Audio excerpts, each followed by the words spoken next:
We are back. Let's go ahead and take a look here. You've all done the quiz. Good job.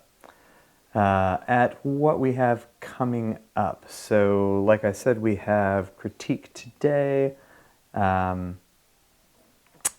then we've got intro to, well, we had a quiz we just did. We've got intro to Project 3.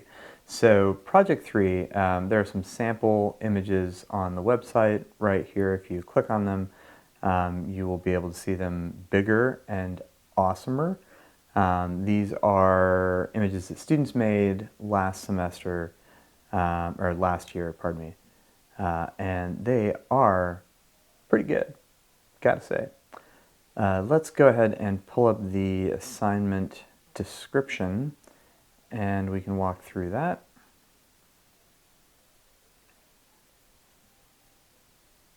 All the way down here, Project 3, Distance Learning Revision.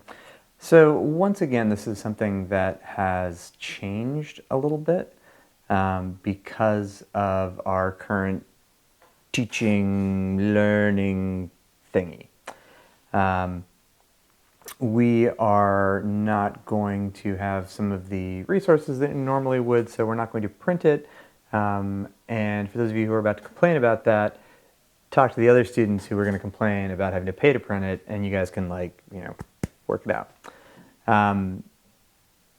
What we're doing in this is combining the type stuff that we've been doing, a little bit of vector stuff that we've been doing in this last chunk of the class. Typically, we would also combine that then with how do we do a print.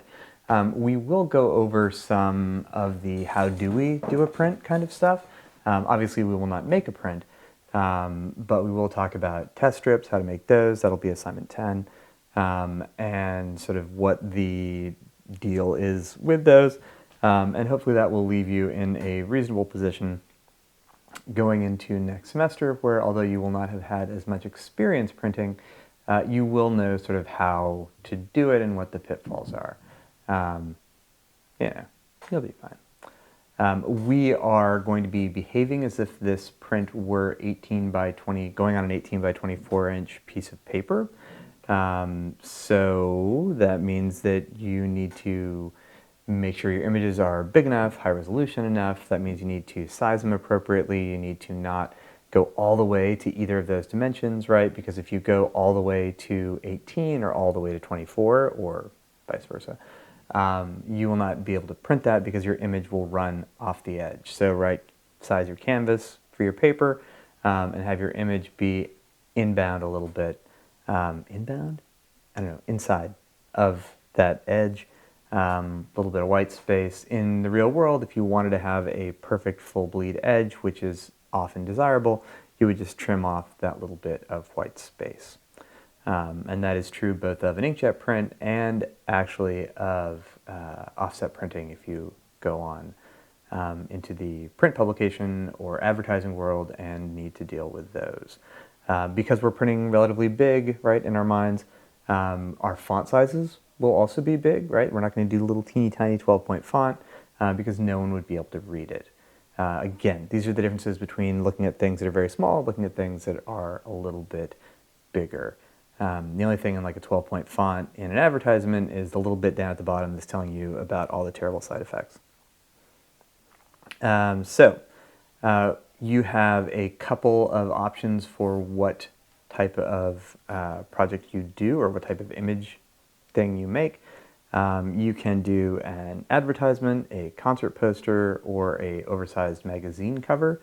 If you've done one of these things in a class recently, maybe think about doing something else, right? Like I have people who are like, oh man, I had to do a fake magazine cover in my senior thesis class or whatever, or I'm doing it in another class.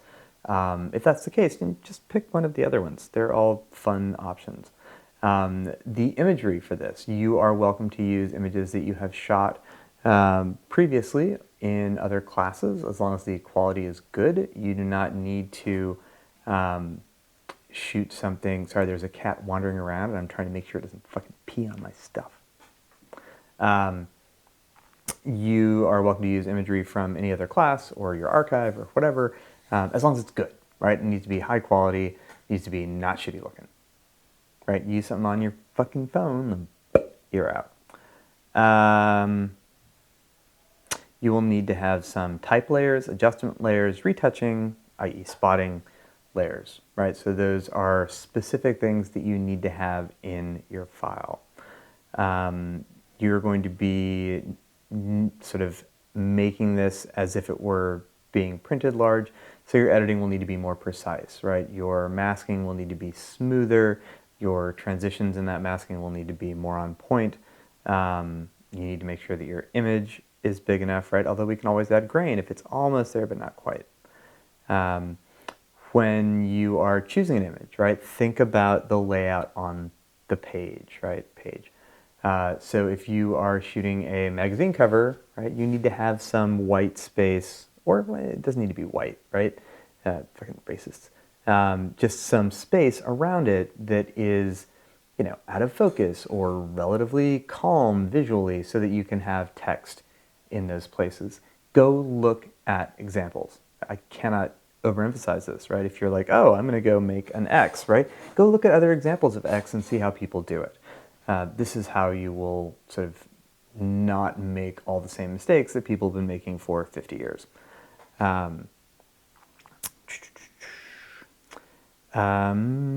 If you are making a magazine cover that is a specific magazine, right, go look at that. If you can find the font, right, that's what the Google's for, then do that. Remember, we have Adobe Typekit as part of your Creative Cloud license, so you can always go in and get fonts without having to buy them.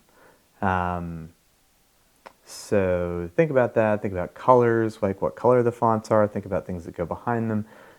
Think about what kind of magazine you think would be fun. Think about what kind of images you have that you can get to put in the magazine. Remember that a magazine cover is vertical, not horizontal. A friend of mine, as in the assignment, had a note taped to the back of his camera that said, remember the cover, right? Because if he got a cover shot, it meant more money. You will turn in one layered 8-bit Adobe RGB 1998 PSD, properly sized for your final print, titled however it's titled. Save also that same file as a flattened TIFF. And lastly, export a 2000 pixels and alongside sRGB JPEG from Lightroom. Remember the PSD. The PSD needs to have layers. Please, please, please, please, please, please. Once you've saved it and you're about to turn it in, open it up, look at it, see if it has layers. If it doesn't have layers, fix it. Because this is the end of the semester and I'm not going to have time to go be like, hey, your thing was the layers, just fix it, please. TIFF, yeah. JPEG, right? You're exporting it from Lightroom. JPEG and the TIFF don't have layers. Grading, creativity, and aesthetics. This has traditionally been a fun project. I know it is shocking that I would want something to be fun. I am typically a terrible, humorless person, but this should be fun. Layer naming and organization, right? Like, you know how I am. File format, color space, size, typography, adjustment layers, masking, and retouching layers. Do please make sure that there are some things that are required, right? Type layers, adjustment layers, retouching layers. Make sure those things are in there. I would really put some masking in there. It will make your life more skillful, something.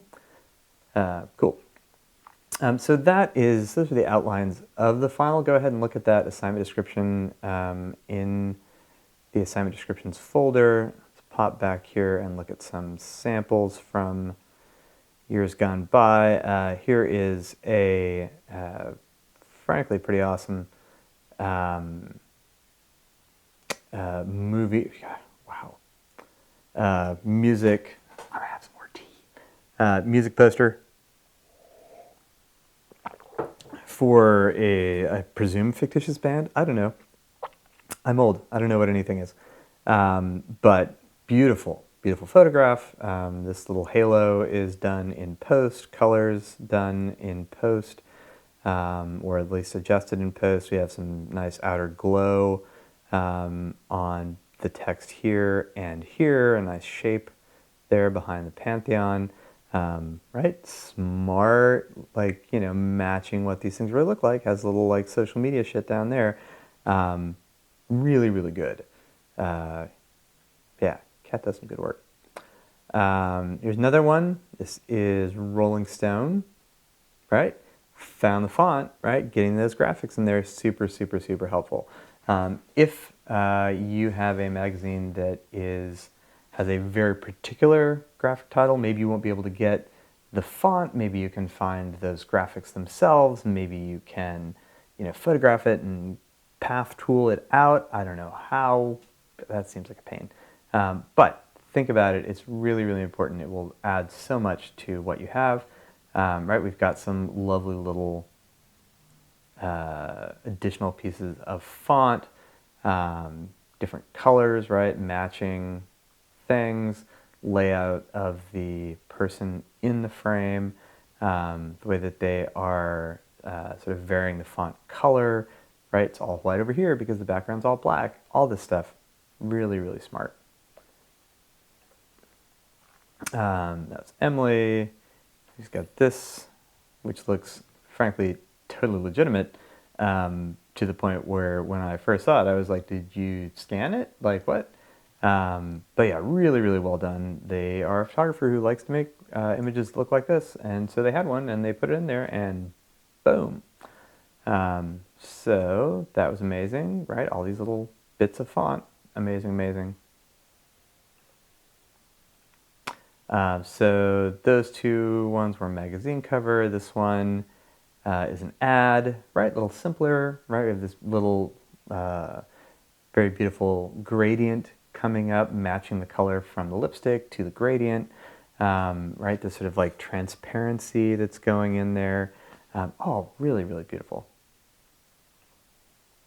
Font also. Here's one that I'm also putting in the ad category. This is a movie poster that someone did that I think is really good. Hopefully we will not get any snow, so you cannot photograph it, but maybe you have one in your archive.